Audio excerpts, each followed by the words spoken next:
T.A.G, very nice, very evil. Yeah, that's T.A.G shit. Free fall as I die through the kaleidoscope in my mind. No rope up to climb. Gotta remind myself that I'm fine. Mama, I don't really. What up, T.A.G Nation? It's your boy ScooterRay here with another episode of that NXT.A.G. It's your dual wielding champion, ScooterRay here, and let's get into it because we're building. We are 2 weeks out, roughly. About 2 weeks out from NXT Heatwave, and that's what we're building to. In between NXT Heatwave and some TNA events coming up, that's what we're building to. And as you can see on the screen, there was a small segment in the beginning with Ava and Hank and Tank, where Ava was telling Hank and Tank, hey, you're getting DarkState at Heatwave, 2 members of DarkState at Heatwave, so can y'all not interfere in the main event? Sorry, Hank and Tank was like, well, Ava had something in her eye, and they thought that, Ava was doing the whole wink, wink thing, and she's like, no. I'm serious. Do not interfere. And they was like, yeah, sure, Ava. We understand. We won't interfere, But Lash and Nia start this thing off. I am more than convinced that Lash is getting called up soon. I don't know how soon is soon because there still hasn't been mention of a draft. Maybe she might just be kind of like how they did Roxanne, Julia, and Stephanie, where they just boom, hey y'all, Lash is on Raw or SmackDown now. Okay, cool.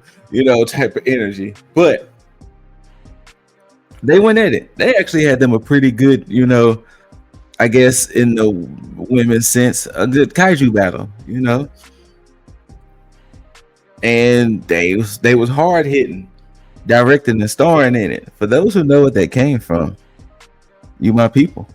But they went at it. So funny enough, this match kind of divulged a little bit into kind of last woman standing S territory. Hold on one second.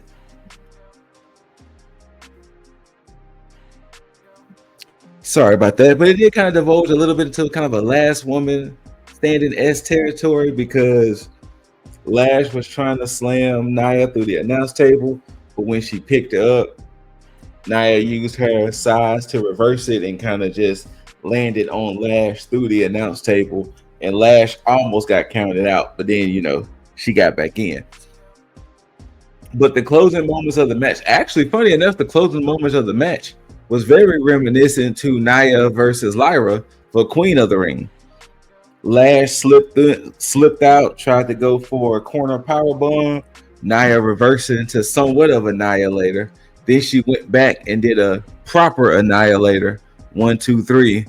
Nia gets the dub. Honestly, I can see why they gave Nia the dub here because she still is Nia Jax, one of the most dominant women like that in NXT and this, that, and the third. But in all honesty, I kind of wish they would have gave this to Lash. I kind of wish they would have went ahead and just gave the dub to Lash to kind of establish her. Once again, I get it. But since you're trying to build up Lash, especially to have somebody who can counteract Nia, it would have been cool for Lash to get that look of beating a former NXT champ, tag champ, and women's champ. But that's just me. We do get DarkState because DarkState is taking on Oba, Trick, Moose, and Javon. So they have a proper interview with Sarah. And I'm assuming now they're going to start having Cutler James saying these wild kind of out of pocket AO pause things because, he said one again. But we do get Chelsea Green and the Secret Harvest because last week Tavion was saying how he was going to find a woman to pretty much beat up Chelsea for him. So Chelsea was in the back, you know, going through some of the Evolve / NXT women saying, you know, who's a threat and who's not a threat. And they kind of stopped at Kendall Gray, which kind of leads to later on Kendall Gray versus Alba Fire. The next match, we get Joe Hendry versus Charlie Dempsey because it was a just because. I don't know what Joe Hendry is kind of doing on the TNA side, but this felt like one of those, let's just give him something because he's still popular. Because, I mean, he wins, he hits the standing ovation and everything, but it just felt like it was just a match to have a match. It really does come off like, you know, since Trick is kind of tied into TNA and, you know, he'll be defending his title against Moose, it just feels like Joe Hendry is kind of just lingering for the time being. So, but yeah, he gets the dub over Charlie Dempsey, and yeah, that was pretty much it with that. Like I said, nothing spectacular on that front. I mean, nothing to truly report. I'm kind of still intrigued. Like I said last week, I'm kind of intrigued to see what they're going to do with this NQCC. Since it's just Charlie and Ren, I'm kind of interested to see, are they going to eventually get some new recruits?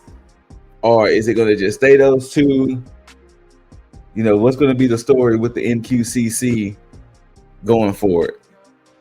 And I kind of understand what's going to be the big play with Joe Hendry as well, because, you know, like I said, it was cool having him here, but it was nothing like, you get it. Y'all get it. Josh Briggs was in the ring. He was basically getting his bars off about the whole Inamura situation, and pretty much it led to Inamura coming out there and they got into a scuffle. I wouldn't be surprised at Heat Wave we're going to get Inamura and Briggs. Or maybe, now they didn't announce it for the Philly show next week, so yeah, maybe at Heat Wave we may get Inamura and Briggs. And Inamura did get the best of that exchange as well, so there's that too. We get a Jordan Grace segment, and pretty much Jordan Grace had a sit-down interview, and she's now medically cleared. And pretty much she was kind of talking about, you know, Blake Monroe and excuse me, how she feels bad for being trusting, and you know, she pretty much was kind of opening herself to be friends with Blake, and this is what Blake does. But hey, Heat Wave, she gonna take care of it. Then we get a Blake Monroe segment with Ava, and pretty much it leads to where next week we're going to get Blake and Jordan face to face come next week in Philly. So there's that. There is a Fatal Influence segment because Fallon and JC is taking on Lola and Kalani, and while they were talking, we see that Marsha Slamovich arrives and Ash by Elegance arrives. So yeah, so JC being champ, you know, she's going to get approached from all sides, you know, from the TNA side and from the NXT side. But before we get to that match, we did get a segment backstage of Moose, Oba, Trick, and Javon, and pretty much them talking about how we may not like each other or this, that, and the third, but at least for tonight, we need to see eye to eye. Word to Powerline, word to Tevin Campbell. And that, you know, we need to see eye to eye and just kind of, you know, take care of DarkState, pretty much. Then we get into it. Like I said, Fatal Influence, the champ, JC Jane and Fallon Henley, along with Jasmine Nix, taking on the team of Lola Vice and Kalani Jordan. Wasn't a bad match. I know Marsha was sitting ringside. I'm trying to remember, did Ash by Elegance show up? I do not remember. But pretty decent match, pretty straightforward. The surprising part was due to Lola's spinning back fist, Kalani hits the split-legged one-of-a-kind moonsault. Yep, that's a mouthful. And she actually pins JC. So you know how that normally goes. If you pin the champion, you're gonna get a title shot at some point. So maybe at Heat Wave, maybe we may get Kalani versus JC. Hey, but I do know JC is defending the TNA Knockouts Championship against Ash by Elegance. I can't remember if it's at Emergence or at a different event. And of course, you know, Masha still wants her get back as well, since, you know, JC did beat her for the championship. And when she got her rematch, there was shenanigans that, you know, caused a disqualification. So it's going to be interesting to see now. I guess Kalani getting that crack at the NXT Women's Championship, because like I said, I'm going to assume you pin the champ. I'm pretty sure come next week she's going to lobby for the aspect that, hey, JC, I pinned you, I should get a championship match. So I'm just throwing it out there. Don't be surprised at Heat Wave, JC versus Kalani, and hell, for the hell of it, go ahead and throw in Lola. Go ahead and make it a triple threat. For the hell of it. Then we get a Jasper Choice segment, and pretty much him talking about, you know, the destruction he caused against Ricky Saints and things of that nature. You know, still, you know, trying to establish himself as this dominant presence, you know. Then we get that Kendall Gray Alba Fire match. Kendall gets the dub. I mean, they almost in essence job out the Secret Harvest. You mean, you know, let's be real. They kind of almost in essence job them out. So sorry, not sorry. But then after the match was over with, Ethan Page does come out, and then, you know, to where they're trying to figure out who's this person Tavion is going to have for Chelsea Green. And then while the Secret Harvest is out there, of course, because I don't think Chelsea came out, if I remember correctly. And Tavion was pretty much like, yeah, I got an Olympian with me. And it ended up being Tyra May Steele. And she pretty much kind of gets her hands on all three.